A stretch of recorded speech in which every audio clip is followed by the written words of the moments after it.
Today's guest is Ian Owen, a director at Owens Group, a second-generation leader in one of the UK's most respected family-owned logistics, transport and warehousing businesses. Ian joined the family business straight from school, sweeping warehouses, loading trucks and learning the operation from the ground up. Founded in 1972 by his father, Huw Owen, MBE, Owens Group today operates across a diverse portfolio of businesses. Along the way, the family faced moments that tested everything, including a major cyber attack and a huge warehouse fire in Bridgend, both threatening the business survival. I'm Laurence Windmill. Each week I sit down with leaders from the world of business, sport and entertainment, and indeed the community, to explore those defining moments, because real success is never a straight line. This is no straight lines. Stories of the unbreakable. Please welcome the one and only Mr. Ian Owen.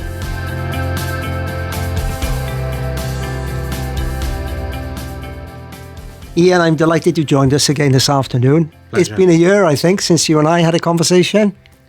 Time is flying so fast. If it's a year, it's a year, but it could be longer or less. I don't really know. I don't. Well, we say west is best, but I'm delighted to say that we're in the east today. We won't give away our location. Not too far away from one of your distribution centres down the road. Oh, absolutely. And I think, although being a lad from West Wales, I think we always enjoy coming towards East Wales, particularly with the customer base we've got today. It's very different from what it was years ago. Wow. But, I spend a lot of time here now, I can genuinely say. I can imagine. Well, let's start at the beginning, because you said it's very different to what it was years ago, because you're second generation, aren't you? Yeah. In the family business. And I think it was your dad, Huw Owen, who started the business? Yes. So tell us about Huw. Tell us about your mum. Tell us how this sort of story began to unfold and where you fit into this. So I think the foundations of Owens obviously was started, I suppose, with a man with a dream with one van back in 1972. Right. So my dad was accepted, obviously, into South Wales Police at the time. I think he did all his application and training in Waterton and Bridgend. And although he was living in Llanelli, it was for the South Wales area, and I didn't know where he was going to be posted. Yeah. So, yeah, he got accepted. Went home pleasantly pleased to tell my grandparents at the time, he was still living at home then. As he says, he was dating my mother. It's a pretty old term now from what I would call it, but dating is my mother, he was.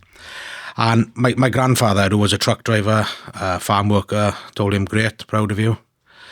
But he said, of the age you are, you need to be putting your own food on the table and helping us keep a roof over your head. Knowing my grandfather as I did, sadly he's not around today, but he was hard working, background, day, night, whatever it took. And yeah, my dad, so from being accepted, I suppose it was around about June, July. The intake was going to be a couple of months later on. The only thing he could do practically was drive. So he started working, and no connection. He started working for a company in Llanelli called Huw's Haulage, well-established business in the town. I started doing some driving for him, and a couple of months in, he bravely went home one evening. I think he'd had a light bulb moment and told my mum they were saving for a 3-bedroom detached house in Llanelli in 1972 for about £7,500, I think. So he convinced her that she needed to release some of the savings for him to buy a van. Well, you can imagine her language and thoughts. So this was a guy who was going to join the South Wales Police, yeah? And do his time, have a pension, retire early, It's needless to say that didn't happen. But he is today, how can I say, I think what he's built is absolutely tremendous, something I am massively proud of myself and all of us as a family. But, at the end of the day, he might have convinced my mother back in the early 70s to release the funds. And if she hadn't agreed that day and said, no, we're buying the property, he'd have gone into the police. So there would be no Owens at all, which I struggle to imagine if there wasn't, if I'm honest, because it's all I know what it's given so many people across the country in terms of livelihoods. Well, it's life-changing, isn't it? Yeah, it is. So no decision is easy, but the police option was safe, wasn't it? Yes. And then you got the business risk option, which is quite high risk, particularly sort of dipping into savings to fund it. Yeah. A huge high risk, but dare I say it, when you look back and reflect, hindsight's a wonderful thing, but what a brand, what a business he's created. I think so. And when we have conversations as in father-son, it's a case of he probably never, ever, ever envisaged he'd have built the business that he has today. You know, not with a man, I suppose, literally with a dream, with a light bulb moment, as I say, that I can do this. And then not to go into the police and to go from one, call it transit van in the early 70s to what we got today. Well, there's the next question, okay? Because you could give me a van, I'd happily take the van, and you could give me a couple of grand to start me off. Yeah. But how do I go from one van and a couple of grand to build probably one of the UK's largest haulage, logistics, warehousing firms that exists? How's it grown? I think the one sentence I'd use is absolute hard work. Llanelli at the time, obviously, where we were founded, where we as a family live, was heavily manufacturing based, whether that be automotive or whatever it was. And there was a lot of other manufacturing in the town. So he would literally do anything for what they would call in the day like a flyer to keep a production line going. And generally built around car parts in the automotive sector. Right. But as he said, there was no such thing then as mobile phones, no emails. It was all who he knew, word of mouth. Every deal was done on a handshake, no contracts, nothing written down. And I think the people of today struggle to understand that's how it was. I do get it because I probably come from both sides of obviously being born towards the latter of the 70s. So I've seen a lot of it and the technology come into what it is today. But, you know, like he said, he would go for a beer on a Friday night. He'd meet somebody, he'd arrange a deal to be done next week with the van and its thing. And, you know, even down to like one of his funny stories is certainly that he had a call one day of a guy he knew, contacted him. There was a piano factory in Llanelli at the time. And so all he knew was, can you take this urgent box of piano components? And they need to be in North London by tomorrow. So he went home, he told my grandmother, who was, I don't know, like a cat on a hot tin roof at the time, shaking to bits. He could swear he was going to New Zealand, not North London. But as he said, the roads were totally different then, traffic was different, the vans were not what they were today. And so off he set. And when he arrived with this urgent part of box of parts, then components, it was the grandest house he'd seen, as he said. Heavy front door opened, gentleman standing behind the door with the poshest dressing gown he's ever seen, as he said, and it was Sir Elton John. But he didn't know that, clearly. So his claim to fame is if he hadn't delivered that day, how important the delivery on time in full is, there might not have been no yellow brick road and certainly no Rocket Man. You know, so. But he would do anything at all just to pay for the van. Brilliant. You know, and I'm glad to say they ended up buying the van, working day, night, weekends, whatever it took, and eventually bought the same house they were still looking to buy. So good. Amazing. And a great story as well, the Elton John connection. So if I rang Elton today and say, do you know Huw Owen, MBA? The man who delivered the piano parts 50 years ago, what would Elton say? I got no idea what you're on about. Okay, well, it's a great start. And you mentioned Llanelli and a big manufacturing town as it was. Steel, I think British Steel were producing steel down there at the time, weren't they? But then Calsonic was one of the automotive brands down there. There was many of them, to be honest. I bet, yeah. And those were his initial customers then, and the conversations in the pubs. And yeah, I think so. You know, my dad's very much a people person.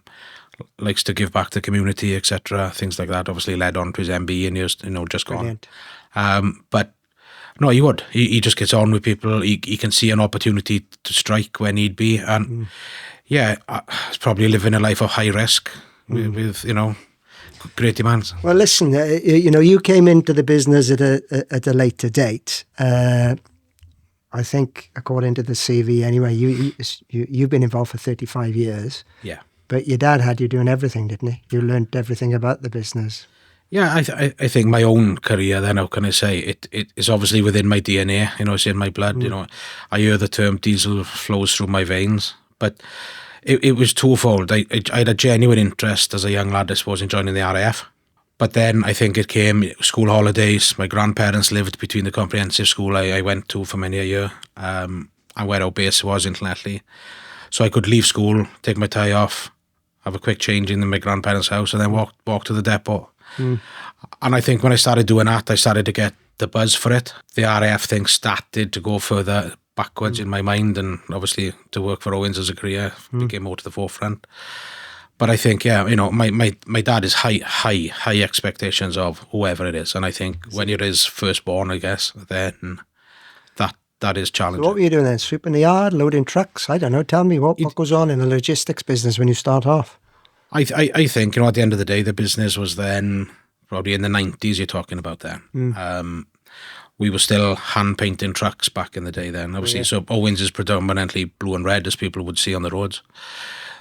They were hand painting the cabs blue, the chassis and the wheels would be red with the hubs and everything. And we were doing that by brush. From rubbing a truck down, no different you do decoration in the house. That's how it was done in those days. And I got involved with doing some of that in the paint booth we had. But I spent a lot of time early days with my grandfather. And people outside don't really realise, but my father employed his father, not the other way around. Right. So they think my grandfather started it, my father and myself. But that isn't how it was. My dad started it. Obviously his brother joined him then a few years after from leaving school.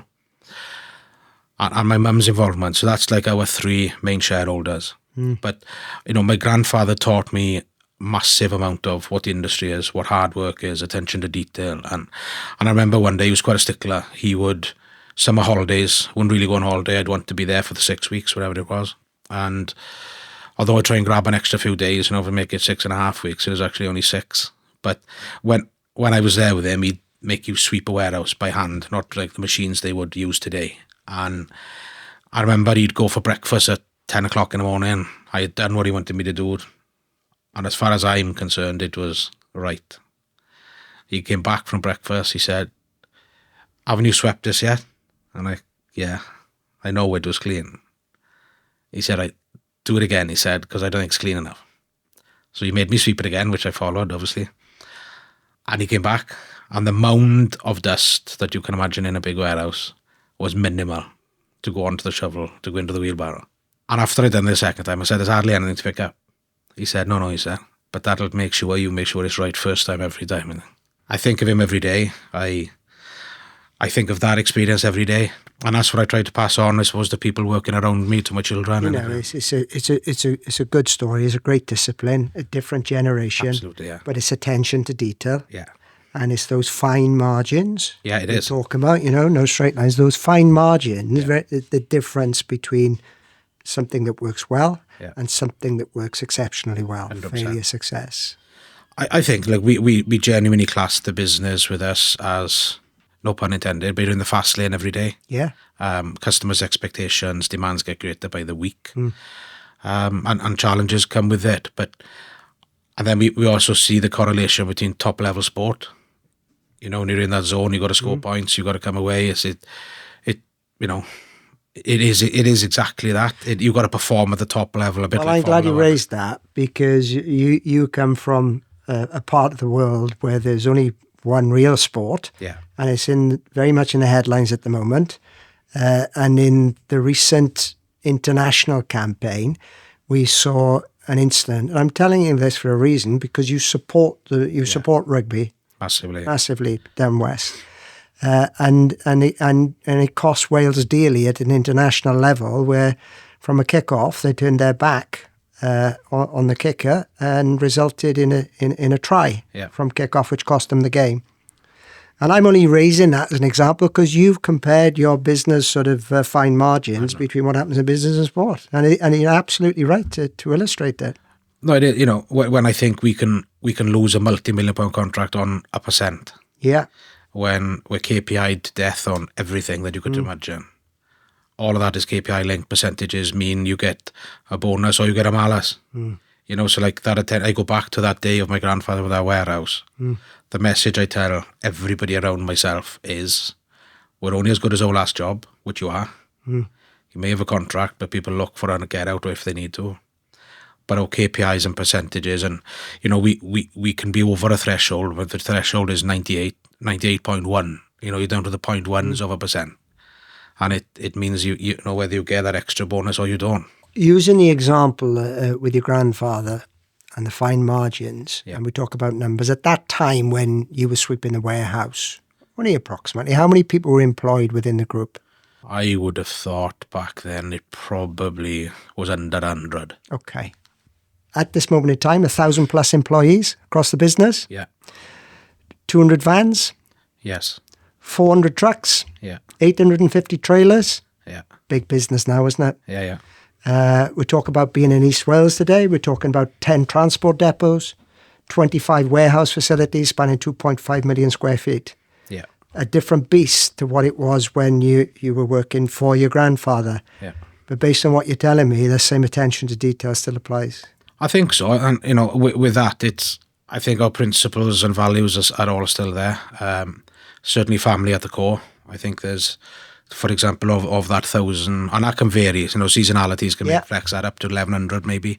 But, I think there's 10 of us in the business spread across different departments, different divisions, etc. But fundamentally all doing it for the brand. The brand is everything. We don't ever lose sight of that. And I think when we bring people into the business and the inductions that they have, it is all about Owens. We've got to take people's egos sometimes. We've always valued people's input and thoughts, but on the second hand, we're all got to do it for the end goal. We're one team. So tell me about because it's still a family business. You were massively involved. Just give us an insight into who's still involved and what are they doing. From dad to mum to your brother or whatever. Yeah, so I think from the early days, obviously my dad's still around. Good. And 7 days a week, he's probably the first. Is he really still involved 7 days a week? No. To be honest, we talk about high intensity is unbelievable. There's no such thing as a rest day, He'd ring you 7 days a week. Probably the first call every morning and last call every night is from him. To you? Yeah, genuinely it's. Will he ring you tonight now when you leave here? If I was to say, I've probably spoken to him 6 times today. All right. Yeah, it's like, yeah. And it's just, he is so on the pulse still. And he's, as I say, 74. It's a case of, I think that demand comes through the ranks, if they can call it that. So with my dad, obviously his brother, Irof, is heavily involved now still as well. They're both there, 5-7 days a week, whatever's needed. My mum is in the background, obviously making sure my father's fed and watered and got a bed to sleep in every night. But so them three are actively involved. My mum likes to, when I go there for a coffee, she likes to have a catch up in terms of what's going on, this and that, everything else, just to keep up to speed, I guess. And Dad and Irof, are they down there in Llanelli on site? Yes, yeah, God. yeah. To be honest, I genuinely make a focus point of it now that I would do more travelling than what they do. Yes. Clearly they've done it and many miles on the clock, I would have thought. But it's a case of, if you're not together and joined up, I think this industry is so, go back to your percentages. Yeah. You don't need many percent to go the wrong way to take you out. No. So you've got to be on the button and on the game every day. Then I'm obviously the eldest of the second generation. I've got my 2 brothers involved in the business, obviously, as well, alongside me. Darren, my middle brother, runs our warehousing division. David, my younger brother, he runs the 2 petrol stations we have within the Owens Group. My 2 cousins, obviously, Irof's children. Emma is our operations director. Sian is head of our customer service team. My wife was involved, supporting me on my admin and trying to keep up with my emails, which are absolutely non-stop in this day and age. And then my 2 children are involved. They came straight from school exactly like I did. Didn't want to go to college. They wanted to start earning. Didn't want to go to university and come out with debt. Are they sweeping the warehouse? No, they didn't quite have that background in. But I got to be honest, I haven't been easy on them either, but in a different way. Yeah. So yeah, Morgan, my daughter's heading our invoicing team at the minute. And my lad is involved with our Pally network based in Llanelli. It's amazing. No, it's good. It's good. So you got DNA running right through, family DNA running right across this business, haven't you? Yeah, and I think the number we've got is enough. 99.9% of the time it all works well. Yeah. That 0.1, because somebody can have a difference of opinion and leads to a different form of discussion. But there's nothing ever thrown, but we come out with the right answer at the end. Well, look, it's a great story, but let's dig a bit further, because when your father started off with 1 van and he was driving along the M4 to Elton John and wherever else he was going with piano parts, change has come along and you've pivoted and reacted to change, it seems anyway, very, very well. So there are now 1, 2, 3, 5 different maybe divisions to the business. Yeah, I think so. Just explain to us how it's evolved then? What are those divisions? What sectors do you operate in? I think it's a case of, how can I say, fundamentally everybody will know Owens with the big trucks they see on the road. I think it's a case of the way the markets have gone today, what customers' expectation has certainly raised. Yeah. Timescales are a lot shorter than what they used to be. So I think our scope was to more or less service anybody's logistical needs, whether it be a parcel that's got to be somewhere next day. We've got hence those 200 vans. You know, we are part of the APC franchise, and we service the SA postcode in terms of delivering into it. Okay. What is EPC? APC is the Alternative Parcel Company. Okay. So they got a hub in Central Midlands in Cannock. So we would trunk a trailer up every evening with collections of parcels we've collected around SA, from Pembrokeshire as far as, say, Swansea. We'd load them in our truck tonight, send them to dispatch that hub vehicle in this evening, be in Cannock tonight for about midnight. And then they take our parcels off, reload our truck with parcels that come back down for those vans to deliver around the SA. And that can be challenging. It's like a competitor to Parcel Force then, isn't it? Yeah, it is. Almost runs right alongside it, yeah. And the other vans are working predominantly across different sites then for Amazon. So is that Celtic Couriers? Celtic Couriers is the name brand under, obviously, Owens it is. Yeah. But it services Celtic Couriers. And it's part of APC. Yeah, it's okay. You know, it's okay. But we wanted, to be honest with you, to service anything from a small parcel to be in Scotland tomorrow, or we do same day with a van express to be in London this afternoon, for example. And then our pallet network division, you know, whether it's one pallet, again, very similar to the parcels, but it's a pallet, not a parcel. We operate that in Llanelli across servicing SA, and we do the same in Cardiff and Newport. But when I think of those two depots in Llanelli and Cardiff, but Cardiff also services Newport postcode, they can be delivering into those 2,000 pallets a day between them. My God. Across the three postcodes. And then we dispatch every evening from the two depots, probably the best part of between 25 and 30 trucks, heading for the Midlands again for going to the hubs. And when you say that, so the trucks, these are the big wagons, aren't they? Yeah. And to be honest, the trailers are double-decked, as they call them. Right. So you can get more freight in. Obviously, it takes miles off the road, reduces CO2. Load fill is pretty good. So it's all changed. So whereas Dad, if you don't mind me calling him, Huw, you know, he would sort of look for business in and around Llanelli, pick it up in the local pub maybe, or knocking doors on the automotive industry or British Steel as it was or whatever. Where do all these customers come from now then? How do you find your new customers across the UK? I think it's word of mouth. Still word of mouth? I think a lot of it is word of mouth, yeah. I think a lot of it is obviously because I'm the group sales director, that people love the fact of that there's an Owen coming to see them. Very similar to where I've been today. People love the fact, don't get me wrong, I don't do everything. But we haven't got a big team around me either in terms of that. But I think generally we don't lose business. We certainly don't lose business on service. You can lose business on price, absolutely.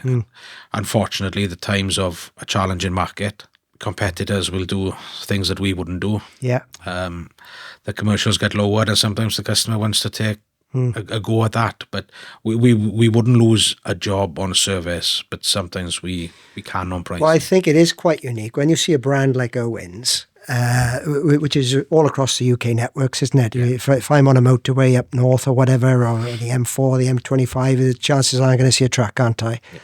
And then when customers need managing or when there's a new business opportunity, I think for a brand that size, it is quite unique for a customer to see an Owen, as you said, knocking the door, coming to introduce your services. That is quite remarkable, I think.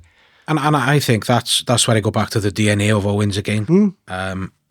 People see this, 200-300 vans, 400 trucks, 800 trailers, 10 depots. But when I go back to it, when we bought the BTS business in Manchester back in 2018, with myself and my wife, we went up there. We more or less lived there for 2.5 years.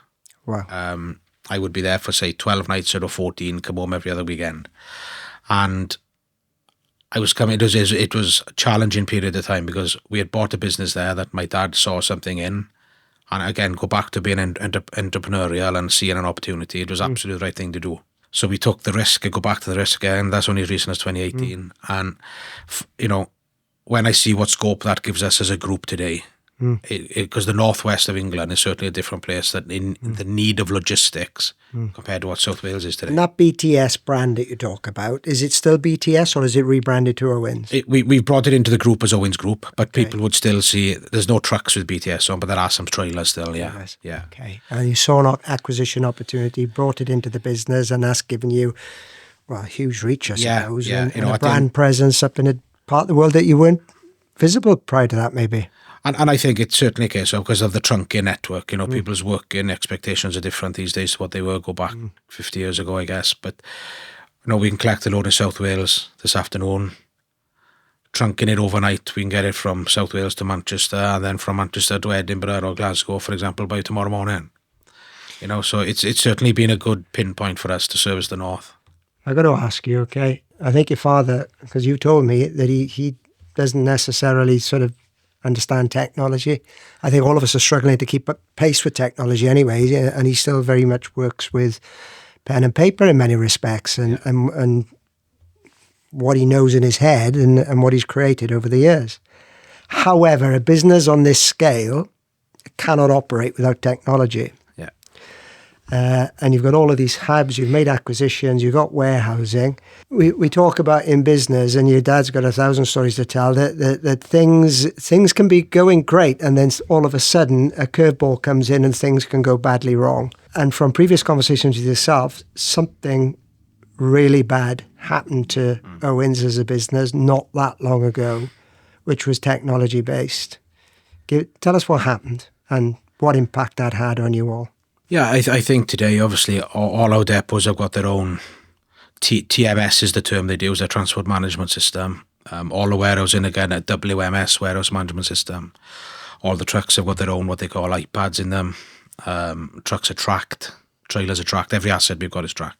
Without technology, we are blind. It's all great when you got it, it's all great when it works. But, for example, when my dad still works, he gets excited with his iPad. He keeps calling it his laptop, but 9 times out of 10 he's writing in with a big biro in a diary 2 years old. But I think, as I say, technology's moved on, industry's moved on, life's moved on over the decades, and it's moving very fast. But I think we've got as robust a IT security system as what was available, we believed. But I think reality at home, I suppose, and we probably will forever bear the scars of it. Go back to, I think it was I'm not sure the exact date, but it was October 23. It was the eve of the World Cup final. So I remember watching it. I was in our local rugby club in Llanelli in Llanelli, and I could see different emails coming up on the screen on my phone, just thinking, okay, it was from our IT department. I just thought I must be doing some server maintenance, etc. tonight, and I'm communicating it through, whatever. So I was probably about 6 pints in. I'm surprised how quick you can sober up.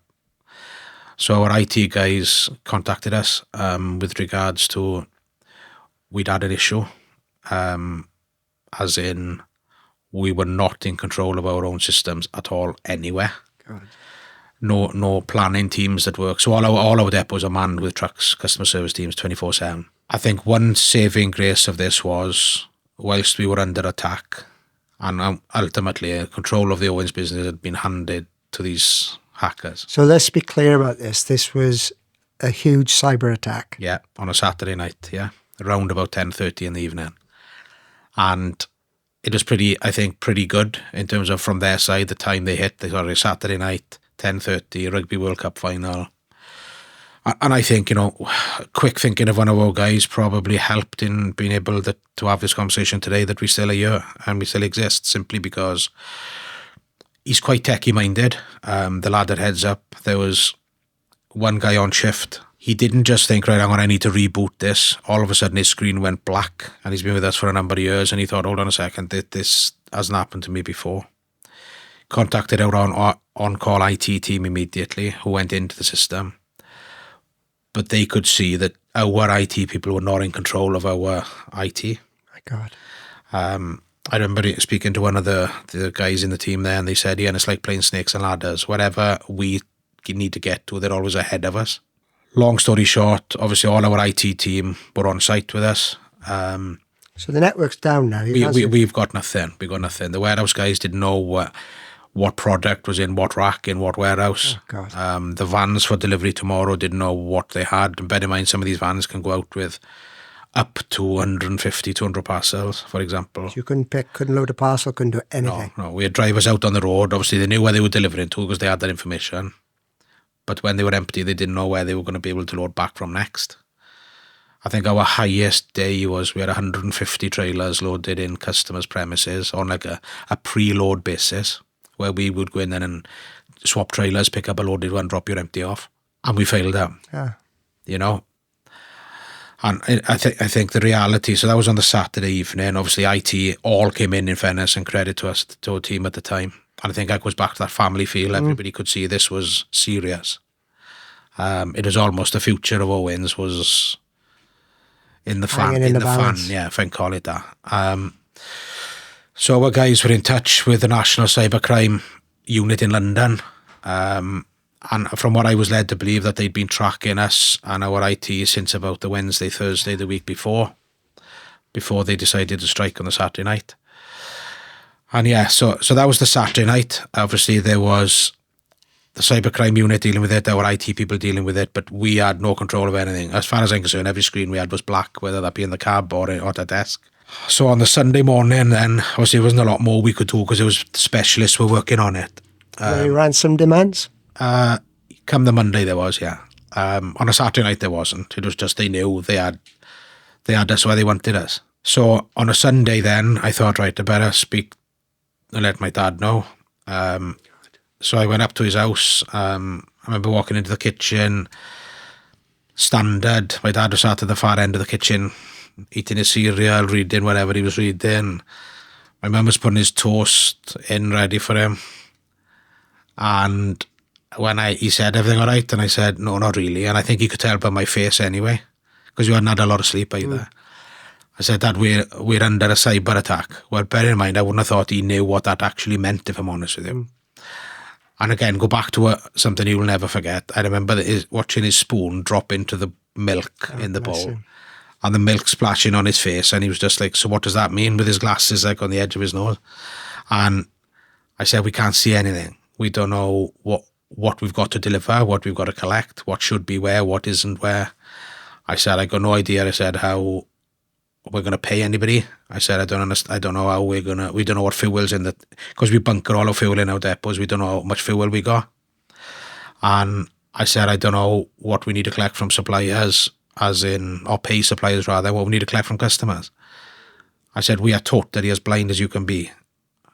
And then trying to explain to him that the IT team had worked all night. They were still there from the Saturday night till Sunday morning. And obviously there was, the authorities supporting us on that fact. So that went through on the Sunday. Obviously we had emergency meetings in the depot. And I bet you felt, well, you did. You all must have felt helpless, I assume, all of you. Well, it is. You just don't know. You can't really get trained for what was happening. My mum spun round in the kitchen. I was just like, what does that mean? I think, again, it's hard enough trying to get her to work her iPhone, let alone know what you're talking about, lover. But I think that the concern was that you were just not in control of anything. And I didn't know what the end goal was going to be either. But I think the background of it definitely was, during COVID, the logistics sector was seen as a key industry, kept the country moving, whether that be with PPE or food, drink, whatever. And it hasn't got the IT security of what your banks would have, your government associations would have. But, we had the most robust one we thought that there was, in terms of we back up in our head office every day. But we do a further backup now in the cloud, which was held in the US. And if I'm honest with you, that's the one thing that probably saved us. Because whilst we were having all these internal meetings and drivers were aware of it coming into the depot on the Sunday morning, we had all the managers in to brief them, how are we going to get out of this? And I got to say, that's what I saw. Who was who, and who did he want in the trenches with you, and who had the grit about him to get us through this, if we could get through it.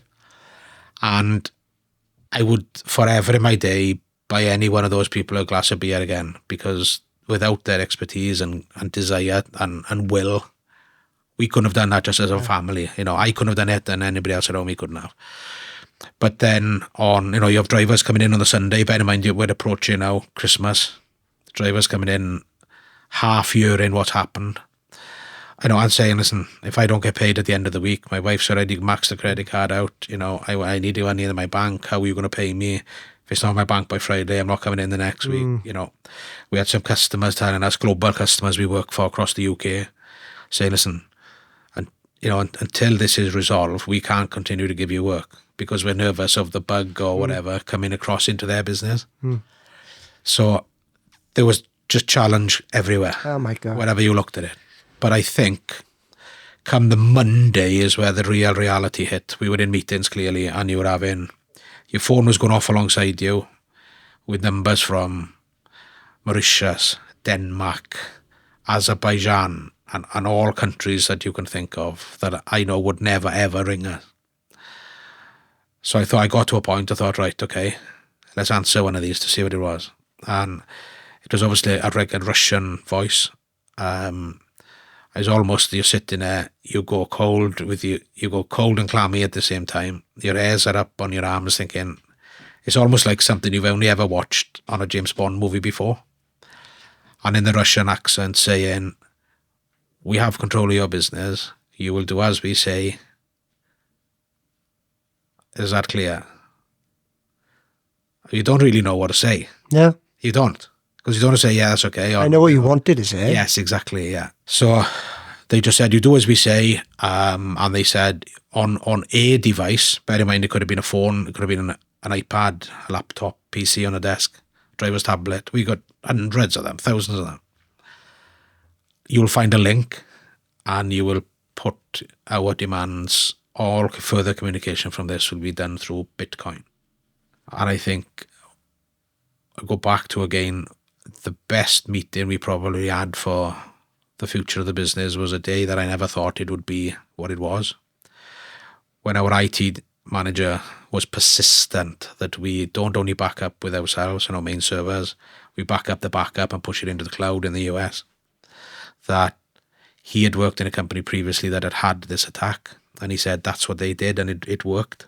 Should this day ever come, although we thought of that day, let's get a bit real. IT guys just want to spend money sometimes. So anyway, we agreed to give him the funding to do what he needed to do. And the only thing that saved us and got us not to have to enter any ransom demands was that this was backed up. So we had to get rid of all our servers, put new in, download all this information from the US back into our own.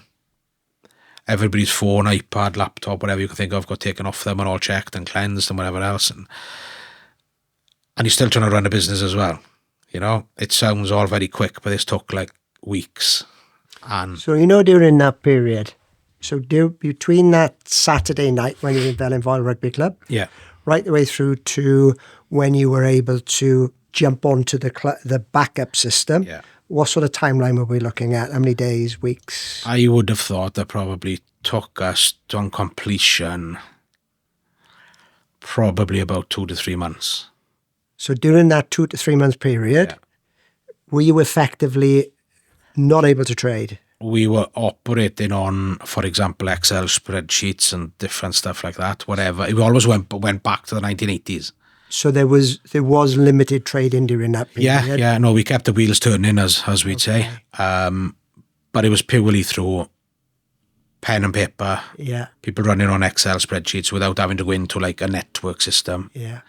Drivers was all back on, give his detail on the phone rather than him clicking he's delivered, where do I go next? It tells you where to go on the iPad. And it was literally back to basics. What I found is, and no disrespect to the younger lads then, the more experienced and life lessoned planners were the ones then that came to the core, simply because it's almost reverted back to type, because that's how they did it. Whereas the planner today will all come in and it's all on a computer. Well, I can see your dad stepping back into the fray there. This is how we're going to handle it, lads. This is what we do.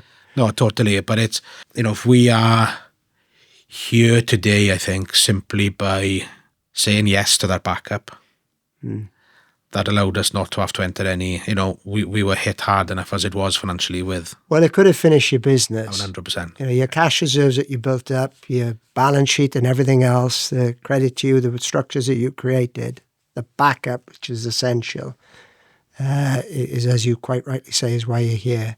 But in terms of, and horrific as that is, and those Russians or whoever they were have now gone, and disappeared and unable to... What safeguards have you put in place to try and make sure that can't happen again with your systems? I think overall it's just the robustness of everything. Number one, the backup is backed up again and not with us. So even if somebody, I suppose, hit our system, it's locked in even further, if I can say such a thing. I think all our staff are well trained on passwords. They have to do courses, including myself. You have to do courses every month internally. Emails, what? The phishing emails are sent out to you. Yeah. You have to go through a course. It's online. You have to do it. And fundamentally, our I suppose our own internal IT team, because we don't it's not external. It's all done in house. And for me, those guys and girls are like they're like our police, if I can call it that. In terms of, if somebody hasn't done it, they can't stay on the system. Well, we hear the horror stories. Even most recently, we've heard about Jaguar Land Rover, the impact it's had on their business. We've heard about Marks and Spencer's co-op. We've all been impacted, but for you, it's really close to home. I've got to give credit to you, for all of you, for you to be able to come through that the way you have, manage it, still be in business, is probably a credit to, we talk about attention to detail, the sweeping of the warehouse. It's that backup that you had. Yeah. It's almost down to that level of attention to detail, isn't it? That somebody further down the chain has now persuaded you to give the authority for them to spend the money to back it up. And thank God they did, in terms of them applying the same attention to detail that your grandfather told you to apply to that warehouse floor when you were sweeping up. I think it's a case of now internally we're just asking people all the time, what if? So you put in these blockers in place, right, and you just hope one doesn't fall over, but that's all you can ever try to do. And oh, well done. It's a brilliant story, and before I could talk to you forever, but obviously we're on a time limit. Moving forward, what's the future? What's the vision for Owens over the next sort of 5 years? Where are you going with this business? I think at the end of the day, you're going to continue to do what we do at the end of the day. It's very tough, challenging markets out there. I get asked this question of a lot of the time in terms of what's our 3, 5, 10-year plan. I think there's no doubt about it. There's a squeeze on the economy. Yeah. Without a doubt, costs are rising in the sector we are. You look at the price of trucks today. You go back to, I suppose we've gone through the COVID, Brexit challenge, etc., into other people's times today. The Ukraine-Russian war has pushed, I suppose, the availability of trucks early days. They couldn't get the wiring looms. Prices have gone up on trucks. Everything we touch just seems to have gone up in money. And I'm not talking small pennies either. So I think for us, at the end of the day, we've just opened a new big warehouse in Mega there. It's a bit of a landmark. And again, go back to leaving a legacy. My dad wanted to have something. So as you went, he's a very proud Welshman, like we all are. He said, when you enter Wales, it's the first thing you see. It used to be Celtic Manor, obviously. And he said it's the last thing they'll see as they drive out, remembering it. So I'd like to see the lights lit up, but at the moment, they're just the names on the building, and we're very, very, very proud of it. Yeah, I got to tell you, I've never met your father. He sounds a remarkable person, and I mean that. And the legacy that he has created, it is there. It's not just about him, is it? It's about your granddad. It's about your mother. 100%. It's about your uncle, your cousins, your siblings, your children. You're all integrated within this business. And those family values are clear that you've passed it all the way through your employee base, which is why your business is so successful. So, listen, it's been a pleasure speaking to you. It's a brilliant family story, to say the least. And well done for overcoming the Russians during that horrific incident. Well done to you. Thanks for coming onto the podcast. Pleasure. Thank you. Thanks, Ian.